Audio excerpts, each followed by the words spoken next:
بسم اللہ الرحمن الرحیم۔ السلام علیکم ورحمۃ اللہ وبرکاتہ۔ آج انشاءاللہ 5واں کلمہ استغفار آسان طریقے سے تجوید کے ساتھ بچوں کو کیسے سکھایا جائے، آئیے مل کر سیکھتے ہیں۔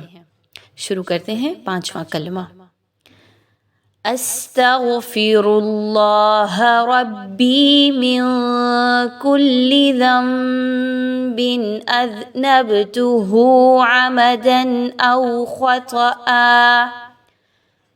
خطأ سرا او علانیة واتوب الیہ۔ آئیے اس حصے کی تجوید سیکھتے ہیں۔ استغفر اللہ، سین پر سیٹی کی آواز کو لائیں گے۔ تغفر اللہ، غین موٹا حرف ہے، تخفیم کے ساتھ پڑھا جائے گا۔ را پر چونکہ پیش ہے اور اللہ سے پہلے را کا حرف ہے تو اس لیے اللہ کا حرف بھی پر پڑھا جائے گا اور را بھی۔ استغفر اللہ، ٹھیک ہے۔ را زبر با رب، را پر زبر آ گئی، اس را کو بھی پر پڑھا جائے گا۔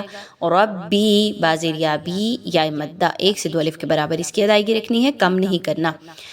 من کلی، نون ساکن کے بعد کاف کا حرف آ گیا، اخفا کیجئے، نون کی آواز کو ناک میں چھپائیے۔ من کلی ذنب، آگے دیکھیے تو آپ نون ساکن کے بعد با کے نیچے 2 زیر کی تنوین ہے۔ نون ساکن کے بعد با کا حرف آ جانا اقلاب کی طرف نشاندہی کر رہا ہے، یعنی آپ نے یہاں پہ نون کی آواز کو میم کی آواز میں بدلنا ہے۔ کیسے؟ ذنب ود غنہ، غنہ بھی کرنا ہے، آواز کو ناک میں بھی لے کے جانا ہے۔ با کے نیچے 2 زیر کی تنوین کے بعد حمزہ کا حرف آ رہا ہے، اظہار کیجئے، یہاں پہ بالکل بھی غنہ نہیں کرنا۔ ذنب اذنبتہ، با پر جزم کا نشان ہے، با حروف قلقلہ میں سے ہے، ہم سب جانتے ہیں، با کو تھوڑا سا ہلا کے پڑھا جائے گا قلقلہ کرتے ہوئے۔ عمدن، عین اور میم دونوں کو اپنے اپنے مخارج سے اچھا سا نکالیے۔ دال پر 2 زبر کی تنوین ہے اور اس کے بعد حمزہ کا حرف آ رہا ہے۔ تنوین کے بعد حمزہ کا آ جانا اظہار کی طرف نشاندہی کر رہا ہے، آپ نے یہاں پہ بالکل بھی غنہ نہیں کرنا، رکنا یہاں پہ اور آواز کو ناک میں لے کے جانا درست نہیں ہوگا۔ عمدن او، جلدی سے آپ نے اگلے حرف کی ادائیگی رکھنی ہے۔ او، حمزہ زبر وا، او، اب اس کو لوگ اکثر کیا پڑھتے ہیں؟ او، او نہیں پڑھنا بلکہ او، ٹھیک ہے۔ واو پر جزم کا نشان ہے اور حمزہ پر زبر ہے، واو لین ہے یہاں پر، 1 سے 2 الف کے برابر اس کو پڑھنا ہے۔ خطأ، اب یہاں پہ دیکھیے تو خا اور طا دونوں ایسے حروف ہیں جو کہ حروف مستعلیہ میں سے ہیں، پر پڑھے جانے والے ہیں، دونوں کو موٹا کر کے پڑھیں گے تخفیم کے ساتھ۔ حمزہ پر 2 زبر کی تنوین کے بعد جو حرف ہے وہ سین ہے، جو کہ حروف اخفا میں سے ہے، آواز کو چھپائیے، تنوین کی آواز کو مخفی کیجئے اور ود غنہ۔ کیسے؟ خطأ سرا، را جو ہے وہ موٹی پڑھی جائے گی کیونکہ را پر 2 زبر کی تنوین ہے اور مشدد بھی ہے، تو ایسی را کو ہم پر پڑھیں گے سرا، ٹھیک ہے۔ تنوین کے بعد حمزہ کا حرف ہے، اظہار کیجئے، یہاں پر غنہ کرنا جائز نہیں ہوگا۔ آگے چلیے تو او، اگین واو لین 1 سے 2 الف کے برابر اس کو پڑھیں گے۔ علی، الف مدہ، لام الف زبر لا، 1 سے 2 الف کے برابر اس کی ادائیگی ہوگی۔ نیتاً، تنوین کے بعد واو کا حرف آ گیا، ادغام مع الغنہ، ادغام ود غنہ کیا جائے گا تنوین کے بعد اگر واو آ جائے تو۔ وَأَتُوبُ، تا پیش واو تو، واو مدہ 1 سے 2 الف کے برابر اس کو پڑھنا ہے۔ الیہ، لام زبر یا لی، یا لین 1 سے 2 الف کے برابر اس کو پڑھ کے ہاں پر آپ وقف بھی کر سکتے ہیں، اگر نہیں پڑھنا، وقف نہیں کرنا تو پیچھے سے ملا کے کیسے پڑھیں گے؟ وَأَتُوبُ إِلَيْهِ مِنَ الذَّنبِ الَّذِي أَعْلَمُ وَمِنَ الذَّنبِ الَّذِي لَا أَعْلَمُ، مِنَ الذَّنبِ الَّذِي، دال زبر نون ضم با زیر بی، یعنی کہ نون ساکن کے بعد یا تنوین کے بعد جب با کا حرف آ جاتا ہے تو آپ وہاں پہ اقلاب کرتے ہیں، اسی لیے یہاں پہ چھوٹی سی میم جو ہے وہ لکھی گئی ہے، آپ نے نون کی آواز کو میم کی آواز میں بدل دینا ہے ود غنہ۔ یہاں پر اقلاب کریں گے، من الذنب الذی، ذال زیر یا مد، ذی کھینچ کے لمبا کر کے مد کو پڑھیں گے. دال کو بہت نرمی کے ساتھ پڑھنا ہے, سیٹی کی آواز کو نہیں لانا, اس میں زا کی طرح نہیں پڑھنا.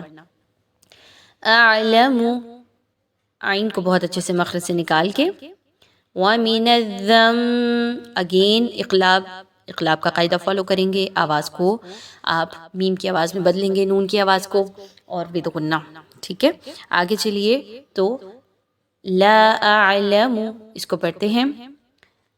وَمِنَ الذَّنبِ الَّذِي لَا أَعْلَمُ إِنَّكَ أَنْتَ عَلَّامُ الْغُيُوبِ وَسَتَّارُ الْعُيُوبِ وَغَفَّارُ الذُّنُوبِ وَلَا حَوْلَ وَلَا قُوَّةَ إِلَّا بِاللَّهِ الْعَلِيِّ الْعَظِيمِ. آئیے اس کی تجوید دیکھتے ہیں. لا پہ دیکھیے تو بڑی مد ہے, آپ کو اس کو لمبا کر کے پڑھنا ہے, آپ کو اس کو مقدار کو کم نہیں کرنا. اعلم, انکا نون مشدد کا غنہ, انت نون ساکن کے بعد تا کا حرف آ گیا, یہاں پر اخفا کیجئے, نون کی آواز کو چھپائیے ود غنہ ناک پہ. انت واضح نہیں پڑھنا نون کی آواز کو. علا, عین اور لام کو آپس میں مضبوطی کے ساتھ ملائیں گے, لام مشدد ہے اس لیے. لام الف زبر لا, الف مدہ 1 سے 2 الف کے برابر, اس کو پڑھیں گے. غیو, غین موٹا حرف ہے تخفیم والا, اس کو پر پڑھیں گے. یا واو پیش یو, واو مدہ 1 سے 2 الف کے برابر. وَسَتَّارُ, سین اور تا کو آپس میں مضبوطی کے ساتھ ملائیں گے. تا الف زبر تا, الف مدہ 1 سے 2 الف کے برابر, اس کو پڑھنا ہے. رل, را پیش لام رل, آپ نے اس را کو پر پڑھنا ہے. عیوبی, یا واو پیش یو 1 سے 2 الف کے برابر, واو مدہ کی ادائیگی رکھیے. کیسے ہوگا؟ علام الغیوب وستار العیوب. اگر آپ یہاں پہ وقف کر رہے ہیں جیسے میں نے کیا, تو آپ یہاں پہ با پر جزم لگائیں گے, تو با کو تھوڑا سا ہلا کے پڑھیں گے. آگے چلتے ہیں. وغفار الذنوب, آئیے اس کی تجوید دیکھتے ہیں. غین کو پر پڑھیں گے, حروف مستعالیہ میں سے ہے. را کو اس لیے پر پڑھیں گے کیونکہ اس پہ پیش آ گیا. دال کو نرمی کے ساتھ پڑھنا ہے. البتہ را اور دال آپس میں مضبوطی کے ساتھ ملانے ہیں. کیسے؟ وغفار, لیکن روز کی آواز نہیں آنی چاہیے, نرمی کے ساتھ دال کو پڑھنا ہے. نون واو پیش نو, واو مدہ 1 سے 2 الف کے برابر. ولا, الف مدہ 1 سے 2 الف کے برابر. حو, واو لین, ولا الف مدہ. قوت, قاف اور واو کو آپس میں مضبوطی کے ساتھ, واو میں سیٹی کی آواز نہیں آنی چاہیے. قوت, یہ آواز نہ آئے. ولا قوت, ٹھیک ہے, ہونٹوں کو گول کرنے سے صرف واو کی ادائیگی رکھنی ہے. الا, الف مدہ. باللہ, اللہ کا جو حرف جلالہ ہے جس کو کہتے ہیں, اس کو باریک پڑھنا ہے کیونکہ با کے نیچے زیر ہے. باللہ العلی, لام زیر یا لی, یا زیر لام یل, ٹھیک ہے, تو مضبوطی کے ساتھ, لیکن سیٹی کی آواز یا میں نہیں آنی چاہیے. علی جل, یہ آواز نہیں آئے بلکہ علی عظیم, ضا زیر یا غی, یا مدہ 1 سے 2 الف کے برابر, اس کو پڑھیں گے. پریکٹس کیجئے, توجہ سے رولز کو سنیے تو انشاءاللہ فائدہ ہوگا. السلام علیکم ورحمۃ اللہ وبرکاتہ.